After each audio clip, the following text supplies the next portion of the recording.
अस्सलाम वालेकुम व्यूवर्स, मैं हूं आदिल शहजाद। एक और वीडियो के साथ आपकी खिदमत में हाजिर हूं। इस वक्त मेरे साथ मौजूद हैं मदीहा, जो कि सुबड़ी मुजफ्फराबाद से, जिनका तल्लक है और 11 साल पहले इनकी शादी पंजाब के गांव जो है वजीराबाद में हुई थी। वहां पर इनको शादी करके मुमताज़ अहमद नामी जो शख्स है वो ले गया था। तो इनके साथ बहुत ज़्यादा जुल्म ज़्यादती हुई है कुछ दिन पहले। तो ये अपनी कहानी अपनी ज़बानी सुनाएंगे। तो अस्सलाम वालेकुम। वालेकुम अस्सलाम। ये कैसी हैं आप, खैरियत से? जी, खैरियत से हूँ। अच्छा, क्या हुआ आप ज़रा शुरू से हमें बताएं। जी, बस वो सुबह उठे तो बोलते हैं मुझे अपना शनाख्ती कार्ड दो तो मैं तुम्हें फ़ैसला दूँगा। तो मैंने कहा क्यों दूँ मैं, मेरे 3 बच्चे हैं, कि कोई गलती हुई मुझसे? नहीं, बोलते नहीं, मुझे अपना शनाख्ती कार्ड दो। फिर उन्होंने मुझे डराया धमकाया, फिर मैंने उनको शनाख्ती कार्ड दिए तो क्या बोलते हैं निकलो मेरे घर से। मैंने कहा तुम कौन होते हो मुझे घर से निकालने वाले? मेरे 3 बच्चे हैं। तो फिर उसने मुझे मारना शुरू कर दिया।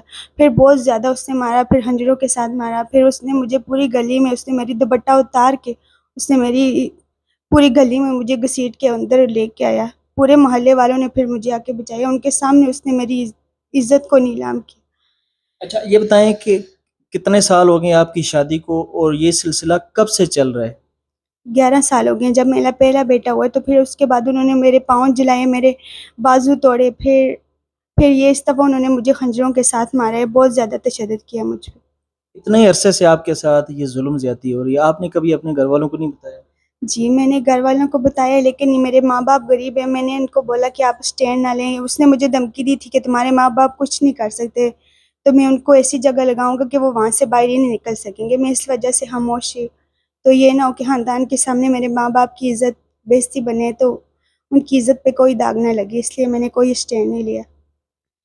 तो अभी आप क्या चाहती हैं? मैं उसके साथ नहीं रहना चाहती, मुझे इंसाफ़ चाहिए। उसने दूसरी शादी की है, उसके भी 2 बच्चे हैं, फिर एक कमरे में हमें उसने रखा है।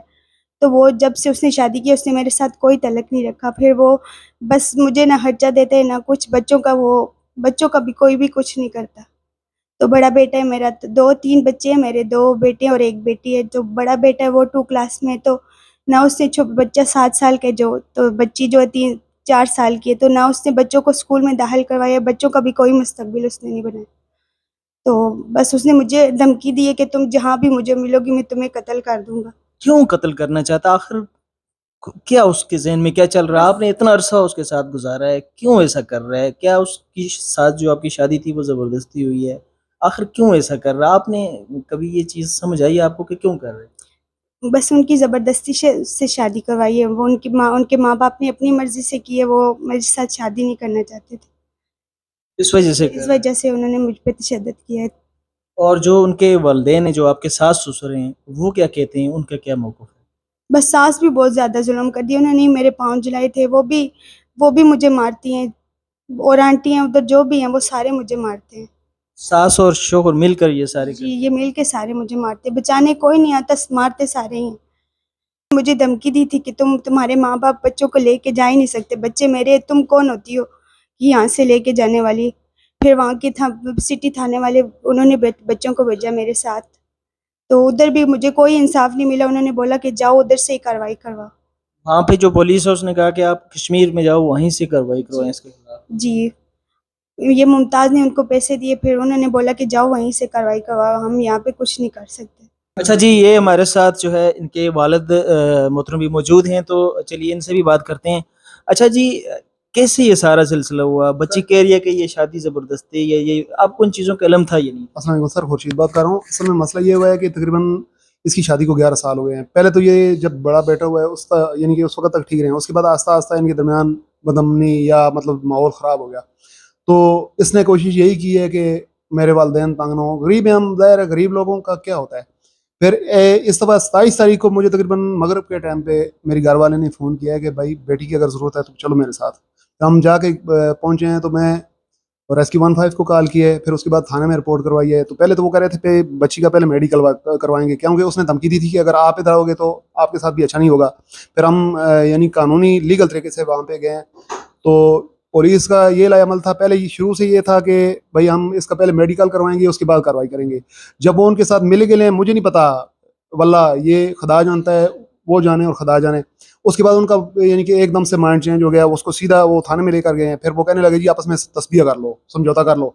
मैंने कहा किस बात का? मेरी बेटी आपके सामने है, अगर इसको तस्बीह के काबिल है तो फिर ठीक है, वरना मैं अपनी बेटी का इंसाफ लूंगा। मेरी बेटी से बढ़ के कुछ नहीं है। फिर उसके बाद ये हुआ है कि उन्होंने कहा जी फिर यहाँ पे अगर आप मेडिकल करवाएंगे तो उसके लिए FIR कटवानी पड़ेगी। फिर ना ही मेरे पास वसाइल थे, ना ही मेरे पास वहाँ पे रहने की रिहाइश का कोई सिलसिला था। साथ में बच्ची की ये हालत थी, ये बहुत क्रिटिकल सिचुएशन में थी, तो साथ में इसके बच्चे थे। हमारा अगर वहाँ पे कोई सेटअप होता तो हम वहाँ पे रह के कार्रवाई कर सकते थे, लेकिन जब मैंने वहाँ का माहौल देखा, जो पानी का बहाव किस तरफ था, फिर मैंने कहा मैं उधर ही जाके कार्रवाई करूँगा। उन्होंने कहा भाई आप इधर सुलह वगैरह कर लो। मैं कुछ नहीं करता हूँ। उसने कहा कि जी बस आप सिर्फ इंटरव्यू दे दो। तो मैंने कहा मैं इंटरव्यू दे दूंगा लेकिन मैं कार्रवाई करूँगा। फिर उधर एक क्या नाम है उनका, मेरे नाम से जहन से नाम उतर गया है, मारा है। उन्होंने कहा भाई आप उधर चले जाओ, जो स्पोर्ट मुझसे हुई तो मैं करूँगा इंशाल्लाह, अपनी बेटी बहन समझ के। तो बस एक उनके सारे मैं यहाँ से आया हूँ, लेकिन अभी गुज़श्ता दिनों लॉकडाउन था, फिर कुछ फाइनेंशियली प्रॉब्लम की वजह से मैं, लेकिन आपने दम पे जो मुझसे बन पड़ता था वो मैंने इसका मेडिकल भी करवाया है, उसके बाद वो छत्र थाने में रिपोर्ट भी करवाई है। तो अगर गरीब ना होते तो इसके साथ शायद ऐसा बिहेव ना करते। वो सिर्फ इस वजह से मार खाई है कि मेरी इज्जत को रोती रही है, लेकिन इसने अपने आप को नहीं देखा। बस यही अफसोस है कि ये पहले अगर ये सारी बातें मेरे इल्म में आ जाती तो हम इसको कभी वहाँ से वापस ले आते। अच्छा, अब आप क्या कहना चाहती हैं, क्या आपका मुतालबा है? मेरी IG police, chief justice Azad Kashmir, वज़ीर आज़म से अपील है कि मुझे इंसाफ चाहिए। अच्छा जी, इनका ये कहना है कि IG पुलिस आज़ाद कश्मीर और चीफ जस्टिस आज़ाद कश्मीर और वज़ीर आज़म आज़ाद कश्मीर से ये गुजारिश कर रही हैं, अपील कर रही हैं कि पंजाब जो पुलिस है उसके साथ मिलकर इसके हामिद की गिरफ्तारी को जो है यकीनी बनाया जाए और उसको सख्त से सख्त सज़ा दी जाए।